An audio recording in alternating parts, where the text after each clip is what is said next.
It's time for your weekly fix of wrestling nostalgia when we look at wrestling's past eras, from the Attitude Era to the Reality Era. I'd like to think that maybe this company will be better after Vince McMahon's dead, but the fact is, it's going to get taken over by his idiotic daughter and his doofus son-in-law and the rest of his stupid family. To today, here on the WWE Podcast.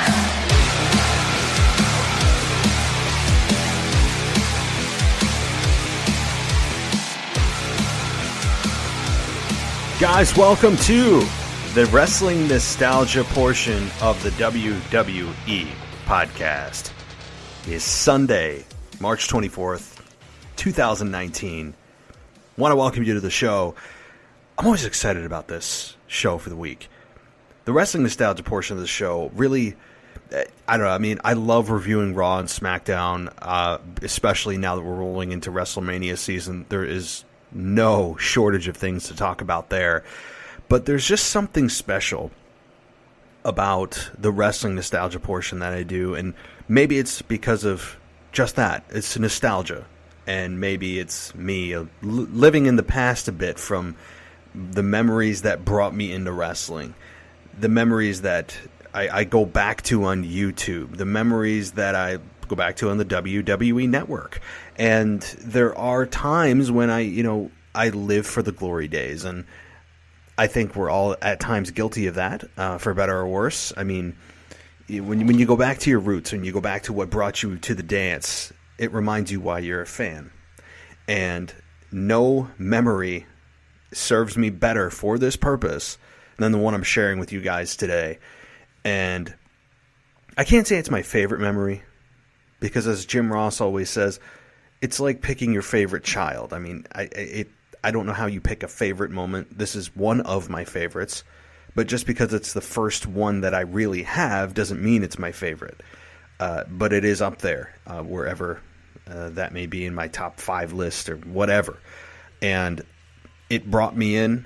It captivated me as at the time, oh my gosh, let me do the math, a 12-year-old fan, very naive to the product, very new, and not educated whatsoever on what professional wrestling was.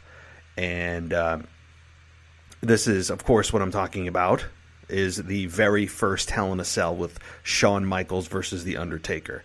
So I'm going to walk you guys through a little bit of what I was thinking back then, and, of course, give you guys some audio from that time. The audio quality is not the best that I'm going to pull you guys, but you'll get a sense of reliving that moment if you haven't done it already. And many new fans out there, guys, I highly recommend that you go take a listen or watch this match.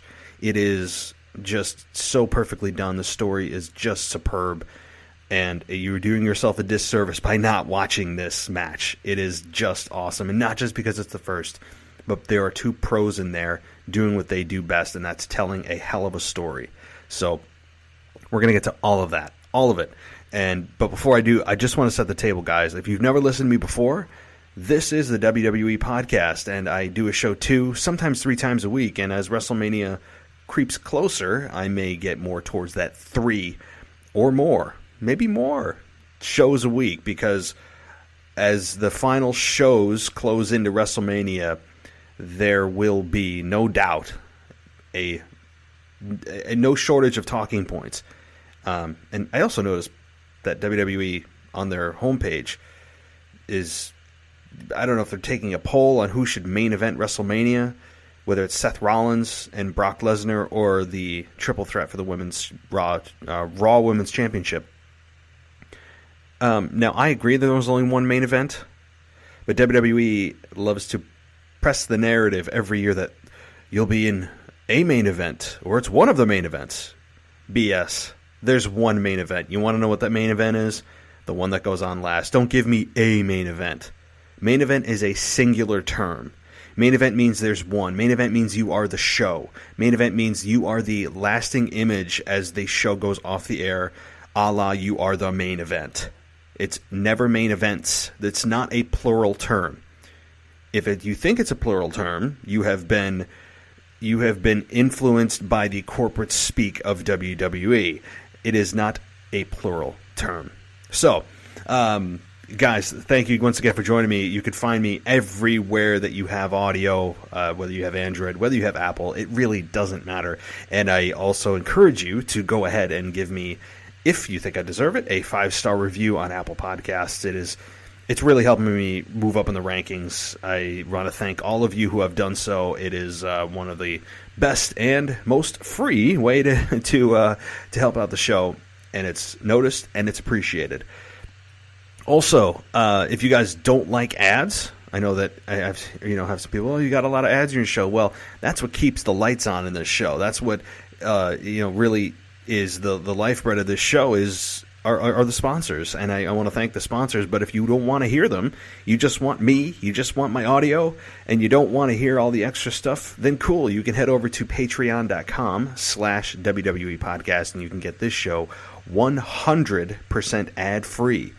And it's only $1 a month to start. $1, and you can remove every single ad. Every show that I do is ad-free on Patreon. So head over there, and if you want that link and you don't want to write it down, you just go to my Twitter feed at the WWE Podcast. You can click on that link right in the bio and head over to patreon.com and get yourself an ad-free experience of the show that I know many of you probably want. I know ads are sometimes a bit of an inconvenience, but you got to remember it is what keeps this show rolling. Doing a podcast is not a free gig.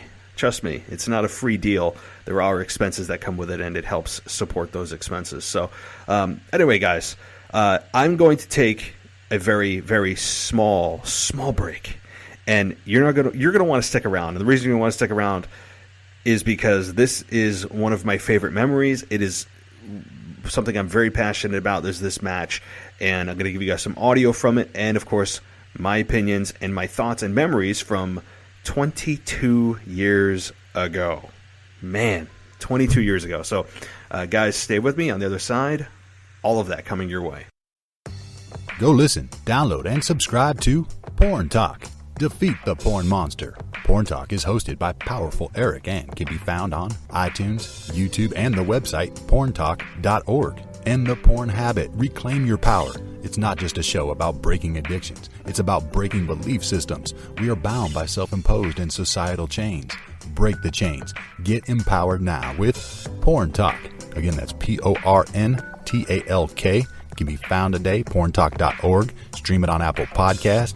Learn more about the host at the website powerfuleric.com. And to be clear, it's not just about addiction recovery. It's about making a great life and being the best version of yourself.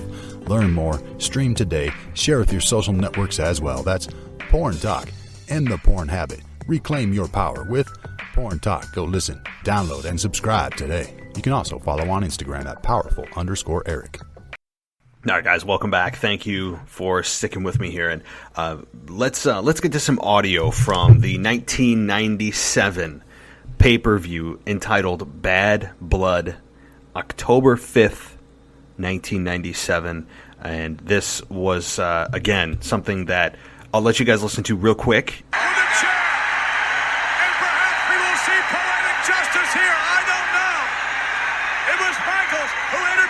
Chair to begin with. Will the Undertaker strike Shawn Michaels? Michaels has had enough. Michaels has had enough. Oh my God! Michaels' cranium just got cracked. Payback is a bit. Payback is all over. It's all over. Now will come the tombstone. No.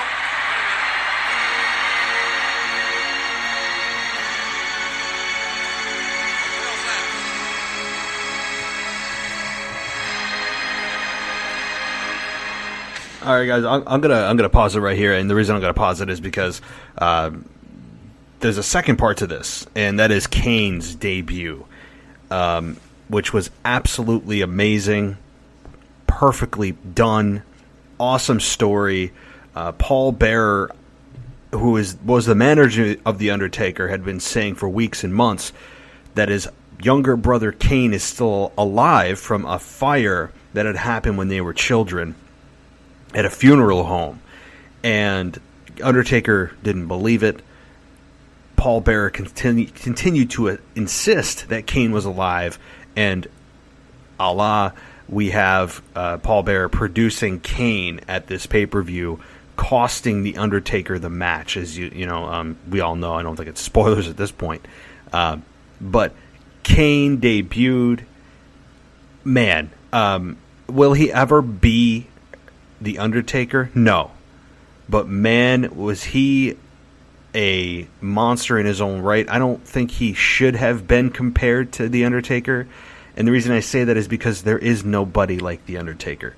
When Kane debuted, he was a complete monster. Ripped the door off the cell, ends up tombstoning the Undertaker, and from there it produced a program for the Undertaker and Kane to face each other at WrestleMania 14.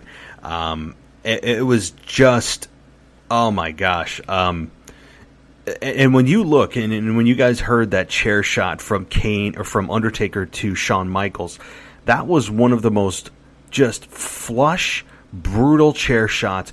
Michaels is covered in blood. He cut himself perfectly. The story leading up to this, because to me that is so important. They had a series of matches before this that psychologically made sense to put these two in a cell. They had a one-on-one match. They had I believe a lumberjack match at Ground Zero, the pay-per-view before this, in which it ended in a no contest, and Michaels was able to escape. So their third match should be a Hell in a Cell. It wasn't just a pay-per-view built into the schedule of the year that we now have, which the value and the mystique of the Cell is all but gone. And it's not only gone because of the fact that it's just built into the schedule, and whatever rivalries happen to be going on at that time, they're going to put them in the Cell. It's that the stories don't warrant. They don't warrant the Cell. These two, of course, are Hall of Famers. But the story was perfect. And then having the loss to The Undertaker, or the loss to Shawn Michaels at the hands of Kane, was just it was just a moment. And at that time I was 12 years old. I told you this. I was 12 years old, and I'm thinking that this is I kind of know it's fake. I had a friend who introduced me to wrestling, and I'll say his name because there's the odds of him listening. I mean, who cares? His name was Derek Adams, and I had went to a Catholic school with him, and he introduced me to wrestling. And when he told me about it, how cool it was, and he let me know that it's fake. But I was looking at it, and I was like, "Are you sure this is fake?" These guys were laying it in each other, and I was watching this rivalry between Shawn Michaels and The Undertaker, and they were so convincing. The story was so convincing, and I remember, and I was just watching the promo video of the workers who were flown in from all over the country to build the Cell, and they had this really just dramatic music in the background, and it's never been done before. It was just amazing, and it is just an example of what you can do with great storytelling. And yes, it didn't hurt that these two are all-star Hall of Fame, first ballot Hall of Famers. I mean, of course. But it was just, in the match itself, of course, where you had Undertaker dominate Shawn Michaels for the majority of the match, a couple of hope spots for Shawn getting some offense, and the one of the standout moments for me is when Shawn hit that sweet chin music on Undertaker, and Undertaker sold it for about 3 seconds and then sat up, and then Michaels just went ballistic, didn't know what to do. It was good timing for a referee who had just taken a bump to escape the cage, the Cell, escapes the Cell, and then ends up taking a bump about halfway up the Cell, off of the Cell into the announce tables, and just so well done. Michaels bloodied. I mean, he looked like $1 million. and I mean that as a compliment, I don't mean that facetiously or sarcastically, Shawn Michaels cut himself just perfectly for that crimson mask, as they say, and it just added to the drama. And I miss the blood once in a while. I really do. I miss the blood. And I know that that's not going to create ratings in and of itself. I know it's a PG environment now, but sometimes blood is warranted. And in this case, it was absolutely warranted based on how hot their feud was. And you're in Hell in a Cell. So it made total sense. And it happened when Undertaker catapulted Shawn Michaels into the outside of the cell when they eventually made it to the outside. And if you watch, you can actually see Shawn Michaels cutting himself as he's being catapulted into the cell. But, I just try to suspend my disbelief there and pretend that didn't happen. But it was, again, guys, I just can't say enough about this match. Was it a 5-star classic by today's standards? No, not by today's standards that we have now rejiggered or reconstructed our 5-star rating system. In other words, what we as fans think of as 5-star matches now, you'd look back and go, Matt, you think this is a 5-star match? Well, here's the difference between then and now. Now, we look at 5-star matches as only what happens inside the ring, how many cool flips and flops somebody can do and near falls we can have, versus back then when the pace was slower and the story was better. Do you want to repeat that last line? The story was better. Stories and storytelling can make up for a lackluster physical portion of the match. And you may go back and, again, you're probably, those of you who haven't seen it, going to think that I'm crazy for thinking that's a 5-star match.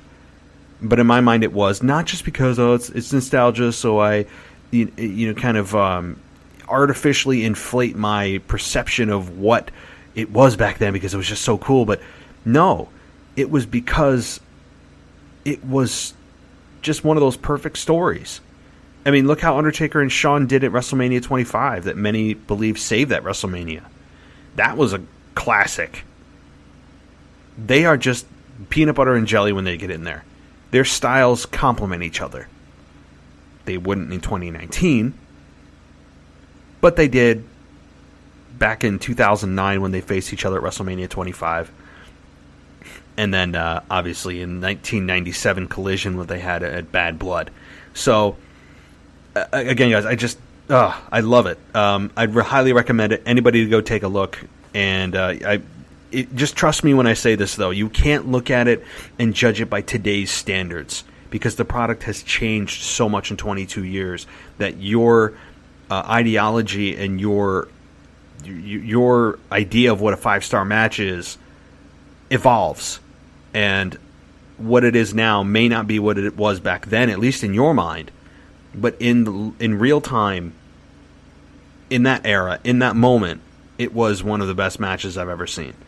Especially, in number one, main reason is the story it told. Which is all we want to do, right? I mean, that's what professional wrestling is. So, highly recommend you guys check it out. And I'll leave it at that. So, I'm going to take one more quick break. But on the other side, guys, I know this is a wrestling nostalgia show. And it is. By all means, it is. But on the other side, I'm going to get to some comments about WrestleMania, some news coming out, injury reports, that kind of stuff. Just give you guys a little bit of an update. I know Raw is tomorrow night, so obviously we'll have a lot more talking points to discuss, and then SmackDown Live on Tuesday night. So on the other side, guys, I'm going to get to more current events. So stay right here. Go listen, download, and subscribe to Porn Talk. Defeat the Porn Monster. Porn Talk is hosted by Powerful Eric and can be found on iTunes, YouTube, and the website porntalk.org. End the porn habit. Reclaim your power. It's not just a show about breaking addictions. It's about breaking belief systems. We are bound by self-imposed and societal chains. Break the chains. Get empowered now with Porn Talk. Again, that's PORNTALK. It can be found today, porntalk.org. Stream it on Apple Podcast. Learn more about the host at the website powerfuleric.com. And to be clear, it's not just about addiction recovery. It's about making a great life and being the best version of yourself. Learn more, stream today, share with your social networks as well. That's Porn Talk. End the porn habit. Reclaim your power with Porn Talk. Go listen, download, and subscribe today. You can also follow on Instagram at powerful_Eric. Hey guys, so listen, I just came across this awesome podcast. I'm a podcast snob, and this is one that you have to check out. It is the fastest growing cigar show in the nation. It's called Cigar Talk. It has the best interviews, cigar reviews, and the best giveaways. From cigar enthusiasts to the cigar aficionado, they have something for everyone. So go grab yourself a cigar and tune into Cigar Talk. It's available on iTunes, Anchor, and Spotify. And you can also find them at cigartalkpodcast.com. All right, welcome back. Thank you guys for sticking with me. Some little news I want to go over here is this whole controversy of Kurt Angle and the fans being outraged that Baron Corbin was his selection for his final opponent at WrestleMania 35. And I gave you guys my opinion on this in my show last time, and while I'm not thrilled with it, I don't think anybody's thrilled with it. And now, guys, this is, of course, assuming that this is going to stick. WWE could very well may switch his opponent out for, as we all hope, John Cena, or another opponent of his choosing that is much more high profile and I'm sorry, deserving of a WrestleMania spot with the guy. This is Kurt freaking Angle. I mean, the Olympic gold medalist, I don't care if you think that his TNA days tarnished his WWE legacy. It hasn't. It has not. And Kurt Angle is deserving of more than Baron Corbin. That's, again, Baron Corbin's just not anywhere near Kurt Angle's level of accomplishment. And having him at WrestleMania face Kurt Angle for his final match, just to me, while storyline-wise, I will fully admit makes sense, it's not a WrestleMania makes sense moment. This needs to be a feel-good moment for Kurt, who needs just to tap somebody out and ride off into the sunset and call it a career. I think that's what it needs to be, and I just hope it's not Baron Corbin, but I'll watch if it's Baron Corbin. I'll watch, but I'm not outraged like most fans are. I'm not freaking out. I'm just kind of disappointed that it's like, oh, okay, it makes sense, but I'm sorry, Baron Corbin's not big enough. I'm not sorry. Corbin is not a big name. End of subject. And it's not WrestleMania worthy. So that's that. And again, that's one of the few times you guys will hear me say that it's not worth even the storyline to have a guy in there. But it is Kurt Angle's last match. So that kind of washes out that. But some late-breaking news that Kurt Angle is going to be facing AJ Styles on SmackDown Live this week. That's a channel changer. I mean, these two have a storied history in TNA. There's no doubt that the ability of AJ Styles far outweighs Kurt Angle at this point in his career. So it'll be interesting to see how these two mesh. I think that they will mesh just fine. The problem is Kurt Angle is 2.5 steps slower than he was. His body has got 1,000 miles on it. Actually, that's not a whole lot. About 100,000 miles on it, and he just Father Time has gotten to him, and injuries and everything else. So, he's taken probably hundreds of thousands of bumps in his career. I mean, it's just time to call it. And but it'd be interesting and cool to see Kurt face AJ Styles in what I'm sure will end up being some kind of non-finish, as Randy Orton may interject himself in the match, and as we probably won't get a finish. That smells of a non-finish. So that was just some late-breaking news on the Kurt Angle front. And, some other things I want to talk about. I talked quickly on the blood. I know I don't need blood, but sometimes, man, blood just adds to the story, even if it's by accident. Think about what happened with Brock Lesnar at WrestleMania a couple of years ago. Think about what happened to Becky Lynch more recently when she accidentally got her face busted open by Nia Jax. It was an iconic moment. Becky has sold thousands of shirts by that accident. It just makes sense. So as I'm just kind of scrolling through the news feed, and I was earlier too as well. You know, I hate to dwell on this triple threat match. I really do. I really, really don't like to dwell on triple threat because, as I said, I've kind of come to terms with the triple threat. So as many hours as I've spent ranting on the fact that the triple threat is just stupid, it's stupid. I understand it, but I still think it's stupid. You know, I don't want to say I'm bored by this. I just don't know what to think about it anymore. And not because I want a one-on-one, we all know that, but because the storyline is just so convolutedly ridiculous. And again, it's filled with arrests and non-life-threatening, ongoing, forever injuries by Becky Lynch. And Ronda going, quote, rogue and calling out the business and trying to get attention by calling wrestling fake. Well, that's gets you attention, but that's not good attention. Good attention's good attention. No, it's not. That's what fools tell you. That's what fools tell you. So, you know, if she's trying to create a buzz, well, she created a buzz and also buried the rest of the roster for calling wrestling fake. And, you know, and WWE trying to create Becky version 2.0 by having Charlotte go crazy and try to basically duplicate the success of Becky by having Charlotte turn into that dark character who just went bat crazy on Ronda at Survivor Series. And it just was, this whole build, and I know there's a couple weeks ago, but why put the fans through this? I'm not following the logic. I know they have time to fill, but this could have been a very straightforward match. Straightforward is not always bad.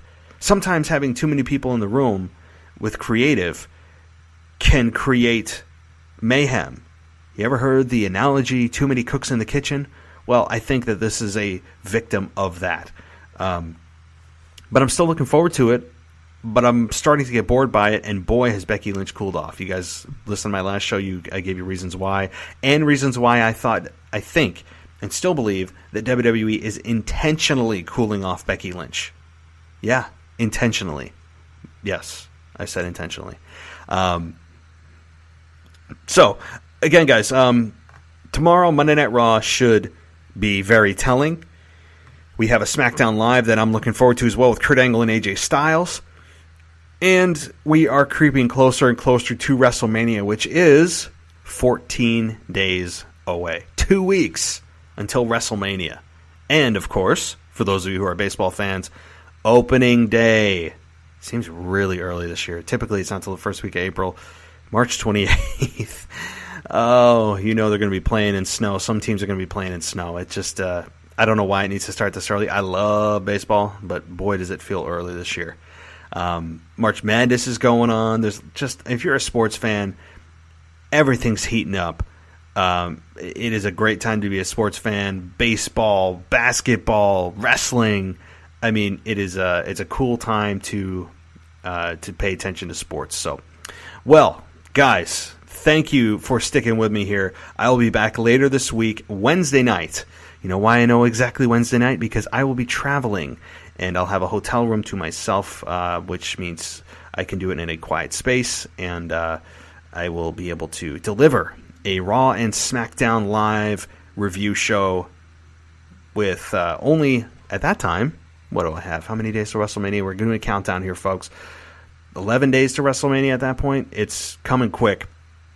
But thank you guys for joining me. And don't go anywhere, though, because I just have a couple last words from the sponsors of the show. I think you'll enjoy these quick mentions, and then you can head out into the sunset. But thank you guys for listening. And please give me that 5-star rating and review if you think I deserve it. Wink, wink. And I will be back later this week with Raw and SmackDown. Until then, take care. I'll talk to you next.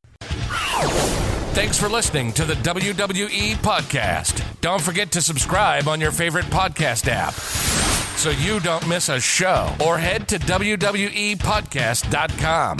And for all of these shows ad-free, head over to patreon.com/WWE Podcast. Until then, we'll see you next time.